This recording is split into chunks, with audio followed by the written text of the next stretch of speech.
नमस्कार, जिम्सी news updates में आपका स्वागत है। मैं हूं दीक्षा सिंह। क्या आप जानते हैं कि आपके इलाके के सांसद आपसे जुड़े कितने सवाल सदन में उठाते हैं, कितने दिन सदन की कार्यवाही में हिस्सा लेते हैं? सूचना के अधिकार के तहत आपको इसकी जानकारी मिल जानी चाहिए, लेकिन जिम्सी की टीम ने जब कुछ ऐसे ही चंद सवालों के जवाब मांगे तब क्या जवाब मिले, आप भी देखिए। संसद के भीतर की ये तस्वीरें आम हैं। बरसों से संसद की कार्रवाइयां कुछ इसी तरह होती रही हैं, कभी हंगामेदार तो कभी सन्नाटे में डूबी हुई। आखिर हमारे जनप्रतिनिधि संसद में कितना वक्त बिताते हैं, चुनकर जाने के बाद अपने इलाके की कितनी सुध लेते हैं और उन्हें मिलने वाले विकास निधि का कितना हिस्सा इलाके के विकास में खर्च हो पाता है। ये ऐसे सवाल हैं जो किसी भी आम आदमी के दिमाग में उठते हैं। जिम्सी की टीम ने सूचना के अधिकार के तहत इन सवालों के जवाब जानने चाहे। हमने जब ये सवाल पूछे तो कई महीनों बाद जो जवाब मिले वो कुछ इस प्रकार थे।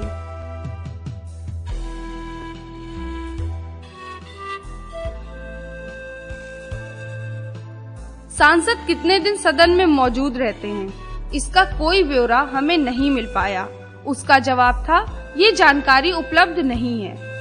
सांसद अपने विकास निधि का कितना इस्तेमाल करते हैं, इसके जवाब में भी हमें यही बताया गया कि इसकी कोई पुख्ता जानकारी नहीं है। एक आंकड़े के मुताबिक सदन की एक दिन की कार्यवाही पर तकरीबन 10 करोड़ रुपए खर्च होते हैं। हर मिनट करीब 2.5 लाख रुपए। 16वीं लोकसभा में हंगामे की वजह से कितना नुकसान हुआ, उसे आप भी देखिए। पहले सत्र में हंगामे की वजह से 16 मिनट बर्बाद हुए, यानी 40 लाख का नुकसान। दूसरे सत्र में 13 घंटे 51 मिनट बर्बाद हुए, यानी 20 करोड़ 7 लाख का नुकसान। तीसरे सत्र में 3 घंटे 28 मिनट काम नहीं हुआ, यानी 5 करोड़ 20 लाख का नुकसान। चौथे सत्र में 7 घंटे 4 मिनट बर्बाद हुए, यानी 10 करोड़ 60 लाख रुपए का नुकसान। पांचवें सत्र में 119 घंटे बर्बाद हुए, यानी 178 करोड़ 50 लाख का नुकसान हुआ। हर महीने 2.5 लाख वेतन, मुफ्त सरकारी बंगला, गाड़ी, हवाई यात्राएं और असंख्य सुविधाएं उठाने वाले सांसद आम लोगों के लिए क्या करते हैं, ये एक पहेली है और आम जनता सूचना के अधिकार के जाल में उलझकर अपने जवाब ही तलाशती रह जाती है।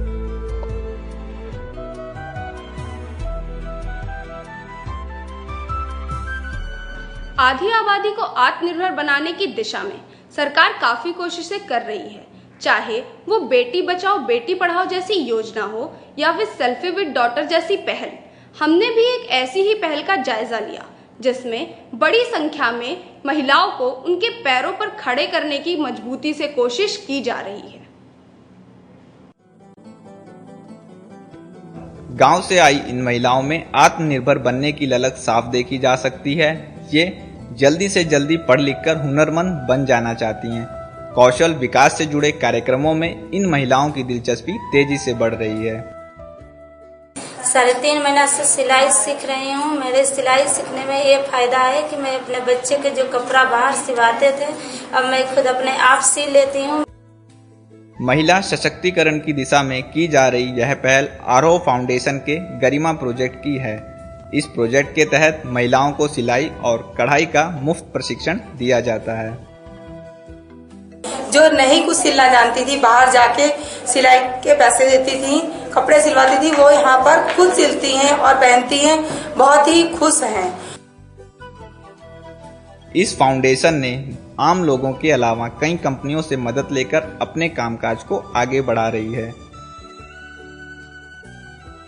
नोएडा के अलावा उत्तर प्रदेश के कई शहरों और कस्बों में तो संस्था काम कर ही रही है। इसके अलावा फाउंडेशन देश के कई राज्यों में सैनिटेशन, पानी से जुड़ी समस्याओं को दूर करने और गरीब बच्चों की शिक्षा के लिए काम कर रहा है। संस्था को उसके कामकाज के लिए कई सम्मान भी हासिल हो चुके हैं। अब तक 1000 से ज्यादा महिलाएं यहां से ट्रेनिंग लेकर अपने पैरों पर खड़ी हो चुकी हैं। मैंने यहाँ पे बहुत कुछ सीखा। सादा पैजामा, बेल्ट वाली salwar, suit, designer suit, lining वाला ब्लाउज, सादा ब्लाउज। अलग अलग प्रदेशों में कई प्रकार के कार्यक्रम चलाने शुरू किए। 2009-10 से हमारे कम्युनिटी बेस्ड प्रोग्राम्स चल रहे हैं, जिसमें से मेजर प्रोग्राम शिक्षा के लिए है, स्किल डेवलपमेंट, ट्रेनिंग, महिलाओं का जीवन यापन सुधारना, महिलाओं के लिए लाइवलीहुड प्रोग्राम्स, डिफरेंट ट्रेनिंग्स को प्रोवाइड करना, हेल्थ, हाइजीन, सैनिटेशन का कार्यक्रम चलाए जा रहे हैं, जिसमें कि अभी आजकल स्वच्छ भारत मिशन के अंतर्गत हम लोग कई प्रकार के कार्यक्रम चला रहे हैं, जिसमें स्कूलों को टॉयलेट बनाना, उनका कंस्ट्रक्शन, टॉयलेट्स का कंस्ट्रक्शन करना तथा बच्चों को बिहेवियर चेंज देना कि किस प्रकार से वो यूज टॉयलेट कर सकते हैं। आमतौर पर एनजीओ और इस तरह की संस्थाएं सरकार से फंड लेकर काम न करने के लिए बदनाम हैं, लेकिन आरओ फाउंडेशन के कामकाज का जायजा लेने पर यह धारणा टूटती है। लड़कियों और महिलाओं को निःशुल्क रूप से यहाँ टेलरिंग का सारा काम सिखाया जाता है ताकि वह भविष्य में अपनी रोजी रोटी कमा सकें। निसंदेह आरओ फाउंडेशन की यह बहुत अच्छी पहल है। कैमरा पर्सन संजीत भारती के साथ संतोष सिंह, जेएमसी न्यूज, नोएडा। 35,000 कलाकार, 155 देश, संगीत और संस्कृतियों का अद्भुत संगम। श्री श्री रविशंकर की संस्था आर्ट ऑफ लिविंग ने तमाम विवादों के बावजूद 3 दिनों तक जो समा बांधा वो लंबे समय तक याद रहेगा। यमुना के किनारे हुए इस भव्य समारोह के खत्म होने के बाद अब वहाँ क्या नजारा है और कितनी साफ हो रही है यमुना, इसका जायजा लिया जिम्सी की टीम ने। देखिए एक रिपोर्ट। हम इस वक्त यहाँ खड़े हैं। श्री श्री रविशंकर के संस्था आर्ट ऑफ लिविंग ने यहीं पर वर्ल्ड कल्चरल फेस्टिवल का भव्य आयोजन किया था। अब इस कार्यक्रम को समाप्त हुए 2 दिन बीत गए हैं और आप देख सकते हैं कि यहाँ किस तरह से दिन रात लग करके कचरों के ढेर को हटाया गया। आर्ट ऑफ लिविंग यानी जीने की कला सिखाने वाले श्री श्री रविशंकर ने इसी मंच से यमुना की सफाई के वादे किए थे। केंद्र और दिल्ली के तमाम मंत्रियों ने विश्व संस्कृति महोत्सव की भव्यता से अभिभूत होकर यमुना को साफ करने की शपथ ली थी। आज हम यमुना तट के किनारे बैठे हैं। यमुना को साफ करने का बीड़ा हम सब लोगों ने उठाया है, लेकिन उसमें अगर गुरुजी थोड़ा सा इनिशिएटिव लें, यमुना को साफ करने के लिए कई सारी सरकारों को साथ आने की जरूरत है। दिल्ली सरकार को, केंद्र सरकार को और केंद्र सरकार के कई मंत्रालयों को साथ आने की जरूरत है अगर हम वाकई यमुना को साफ करना चाहते हैं। 3 दिन तक चले इस महोत्सव में दुनिया के 150 से ज्यादा देशों के कलाकारों ने हिस्सा लिया और लोगों की संस्कृति के तमाम रंगों से सराबोर कर दिया।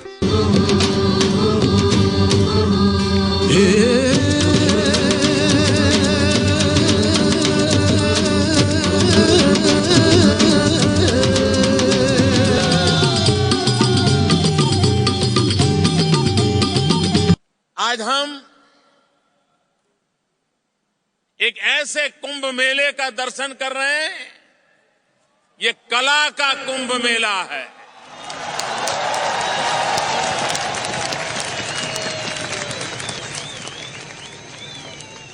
भारत के पास ऐसी समृद्धि थी कि यहां कला पूर्णतया विकसित हुई थी। ये धरती ऐसी है जहां हर पहर का संगीत अलग है। जाहिर है जब इतना बड़ा समारोह होगा तो विवाद भी होंगे और सियासत भी होगी। समारोह के पहले पर्यावरण प्रेमियों ने सवाल उठाए तो बाद में यमुना सफाई को लेकर किए गए दावों पर भी हल्ला मचा। लेकिन हमारी टीम ने जब वहां का जायजा लिया तो दिल्ली नगर निगम और कार्यकर्ताओं की पूरी टीम पूरे लगन के साथ सफाई में जुटी थी। कोई अगर कचरा कूड़े खाने के पास जाके उसके फोटो खींचे और बोले देखिए ये गंदा है, यहाँ कचरा है, तो कूड़ा घर तो गंदा होगा ही। अब यहाँ देखिए आपके सामने है, कारपेट रोल हो रहे हैं, कुर्सियों के स्टैक्स बन रहे हैं। इतना समय लगा है इसको बनाने में, तो खोलने में पूरा ये सब व्यवस्था थोड़ा समय तो लगेगा। और कचरा जहाँ एक जगह इकट्ठा हो रहा है उसकी फोटो दिखा के बोले कि ये यहाँ कचरा है, तो फिर तो कचरा तो साफ करना चाहिए लोगों के मन में। इस तरह का नेगेटिव प्रचार कर रहे हैं देश में, दुनिया का सब जगह। तो इतना नेगेटिविटी जो यहाँ पे फैलाई हुई थी कि ये दिल्ली चौक हो जाएगी, जैम हो जाएगी, ऐसा कुछ हुआ नहीं। So this is all whatever has happened, it's all positive. बहुत ही बढ़िया रहा programme. Everybody went so happy.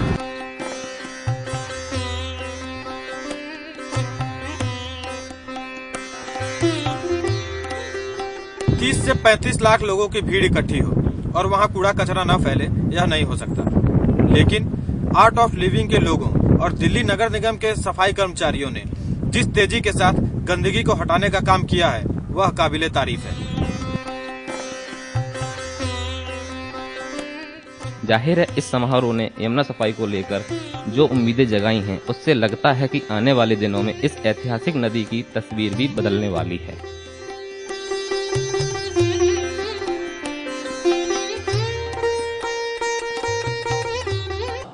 जिम्सी updates में अब तक इतना ही। अगले सप्ताह हम फिर हाजिर होंगे कुछ नई खबरों के साथ। तब तक के लिए नमस्कार।